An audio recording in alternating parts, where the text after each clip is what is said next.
समांतर आरक्षण रद्द समांतर आरक्षण रद्द दिव्यांग एक चुकीचा। अरे या शासनाला लाज कशी वाटत नाही ज्या वेळेला आमचा 91 वाला पोरगा बाहेर राहतो ज्याला 91% आहेत आणि एसी मध्ये बसतात।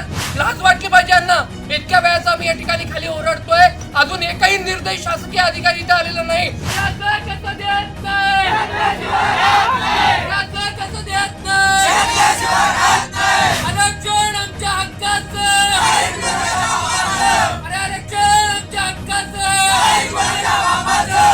या निर्दयी शासनाने 10 मार्च 2025 रोजी या ठिकाणी दिव्यांगांवर अन्याय करणारं एक शासन परिपत्रक जे आहे ते प्रकाशित केलेलं आहे। त्यामध्ये सामाजिक न्याय विभागाच्या वसतिगृहाअंतर्गत जे समांतर आरक्षण लागू करण्यात आलेलं आहे आणि समांतर आरक्षण लागू झाल्यामुळे आमचा दिव्यांग घटक जो आहे तो या मुख्य प्रवाहाच्या बाहेर फेकला गेलेला आहे। आणि आज फार प्रातिनिधिक स्वरूपात म्हणजे राज्यभर आमचं आंदोलन सुरू आहे। आज अमरावतीचा नंबर आहे आणि हे सगळे अमरावतीचे विद्यार्थी आहेत। अरे या शासनाला लाज कशी वाटत नाही ज्या वेळेला आमचा 91 वाला पोरगा बाहेर राहतो ज्याला 91% आहेत आणि एसी मध्ये बसतात। लाज वाटली पाहिजे यांना। इतक्या वेळाचा आम्ही या ठिकाणी खाली ओरडतोय, अजून एकही निर्णय शासकीय अधिकारी इथे आलेला नाही। अरे खाली या खाली या।